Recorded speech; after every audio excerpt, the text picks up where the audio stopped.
भव्य बनाने का छोटा सा प्रयास कर रहे हैं, जिसमें हमारे जितने भी व्याख्यातागण एवं प्रिंसिपल सर हैं, सबका बहुत बड़ा सहयोग रहा है और बहुत कुछ सीखने को जहाँ तक मिलता है। इसके साथ साथ आप वेरिएशन देखते हैं, शब्दों का वेरिएशन, तो हम इसी पर कहना चाहेंगे कि इतना हो रहा है गणतंत्र दिवस में शब्दों का आना जाना, इतना हो रहा है इस गणतंत्र दिवस पर शब्दों का आना जाना, तो क्यों ना आए स्टेज पर हमारे सर राना।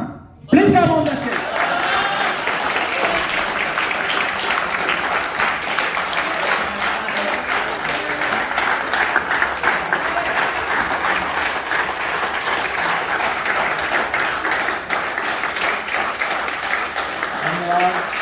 धन्यवाद आपको इस अवसर प्रदान करने के लिए।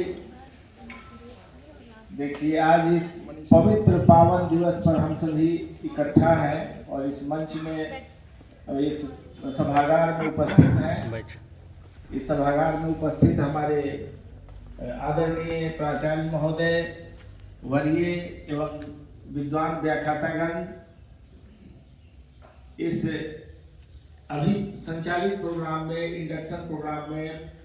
इंडक्शन ट्रेनिंग में विभिन्न प्रखंडों से, जिसमें वैशाली और कौन सा है, राजा पाकर प्रखंड से आए हमारे शिक्षक, इस महाविद्यालय के प्रशिक्षु, आप सबों को बहुत बहुत हार्दिक बधाई इस गणतंत्र दिवस के अवसर पर एवं शुभकामनाएं। गणतंत्र दिवस के बारे में पूर्व से भी बहुत ज़्यादा प्रकाश डाला जा चुका है और हम सभी विज्ञ हैं। इस अवसर पर आज एक चीज़ देखने का मुझे अवसर मिला, जो पहली बार है मेरे जीवन में, शायद आप लोग ध्यान दिए हों या नहीं दिए हों। बातें बहुत हुई, अधिकार कर्तव्य की बात हुई। आज हम लोग यहाँ 5 जेनरेशन एक साथ इकट्ठा थे। और उस 5 जेनरेशन में सबसे ज़्यादा आनंदित और आह्लादित हमारा वह पीढ़ी था जहाँ से हम आरंभ कर रहे हैं। हम सबों का मूल लक्ष्य वही है, सबसे ज्यादा आनंदित वही बच्चे, वही था, हृदय से आनंदित था। हम सभी परिस्थिति बस उम्र के पड़ाव पर दायित्वों का निर्वहन करते करते हम लोगों के अंदर वो प्राकृतिक आनंद और आह्लादन नहीं है जो उनके अंदर था।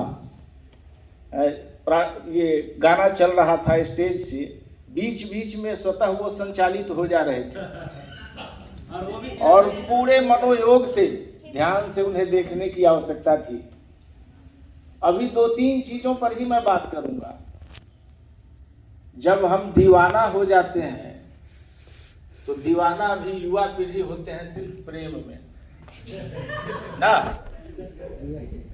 और वो प्रेम होता नहीं है वास्तव में, लेकिन वो दीवानापन था हमारे उस जुनून भरे युवाओं में जो आजादी में शहीद हो गए।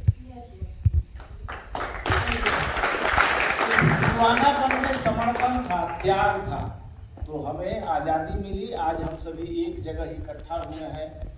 उम्र के कई अंतराल हैं, सभी वर्गों के लोग हैं, आज इकट्ठा हैं उनके त्याग और बलिदान के परिणाम के कारण। तो वो दीवानापन हमारे आपके अंदर दिखना चाहिए, वो जुनून दिखना चाहिए, जिससे हम अपेक्षा भारत के इस संविधान को धरातल पर एकदम हूबहू उतारने की कल्पना या सपना जिन्होंने देखा होगा, उसके सपने को साकार करने, वो दीवानापन जब तक नहीं आएगा, वो जुनून नहीं आएगा, वो ईमानदारी नहीं आएगी कर्तव्य में, तब तक उस लक्ष्य की प्राप्ति नहीं हो पाएगी। और रही बात एम्पावरमेंट की, और बार बार आपके पुरुष साथी जो एंकरिंग कर रहे हैं एम्पावरमेंट की बात कर रहे हैं, तो मैं थोड़ा सा इसको मजाकिया इस लहजे में बना दे रहा हूँ कि पावर पुरुषों के पास है कहाँ, इस भ्रम में आप कहाँ जी रहे हैं? इस भ्रम में आप नहीं जिए। आप उस प्राचीन इतिहास को, उस गौरवशाली इतिहास को देखिए, तो तीनों वैभव, तीनों पावर तो नारियों के अंदर ही नहीं। और सरल शब्दों में आपने मतलब डिफीट मान लिया, पुरुषों ने डिफीट मान नहीं, माना नहीं है, माना नहीं है, मैं जो कह रहा हूँ उसको धैर्य से सुनिए कि वो तीनों पावर आज इस भौतिक युग में जीवन जीने के लिए जो पावर चाहिए, प्राचीन अतीत से हमारी लक्ष्मी माता वो पावर लेके बैठी है। ठीक है, आज की तिथि जिसके हम सभी विद्यार्थी और शिष्य हैं, माँ सरस्वती का दिन भी है, तो वो विद्या और ज्ञान की देवी वो पावर लेके बैठी हुई है और साक्षात इस पृथ्वी पर से अंधकार को नाश करने के लिए, दुराचारियों का नाश करने के लिए माता दुर्गा शक्ति लेके बैठी हुई है। इसके अतिरिक्त भी कोई पावर होता है क्या?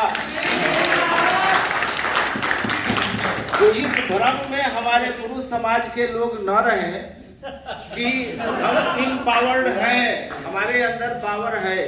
पावर के स्रोत और जननी नारी ही रही है, नारी ही रहेगी। उनके अस्तित्व के बिना पुरुषों का अस्तित्व संभव ही नहीं है। रही बात कि जब हमने दूसरे सभ्यता संस्कृति को स्वीकारा तो हमारे आंखों के सामने, हमारे ज्ञान रूपी आंखों के सामने अंधकार आया, एक पर्दा आया जिसमें हमने अपनी परंपरा को छोड़ा और नारियों का सम्मान कम कर लिया।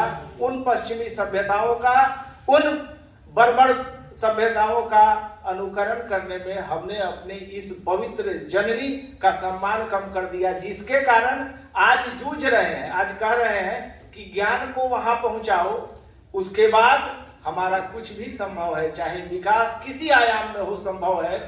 उस सम्मान के दृष्टि से जैसे ही देखेंगे, विलासिता और भोग की वस्तु नहीं समझेंगे, नारी को पहले माँ के रूप में देखेंगे, बहन के रूप में देखेंगे, पत्नी के रूप में तब देखेंगे, बेटी के रूप में पहले देखेंगे, सम्मान स्वतः आ जाएगा। और रही बात न करने की, तो कल्पना चावला इसी भारतीय मूल की अंतरिक्ष तक हमारी बेटी गई, हमारी बहन गई, और सुनीता विलियम्स का नाम भी आपने सुना होगा। तो कहाँ भारतीय मूल के उतने अंतरिक्ष यात्री तो पुरुष में भी अभी नहीं हुए हैं। इसलिए ये सब भ्रम में नहीं रहिए। इस अवसर को उस रूप में एंजॉय करके एक शपथ लीजिए कि जहां हमें दीपक जलाना है, जिसे हमने ऊर्जान्वित करना है, पूरी ईमानदारी से उसको ऊर्जान्वित करें, तभी विकसित राष्ट्र की कल्पना कर सकेंगे। इन्हीं शब्दों के साथ मैं अपने वाणी को विराम दे रहा हूँ।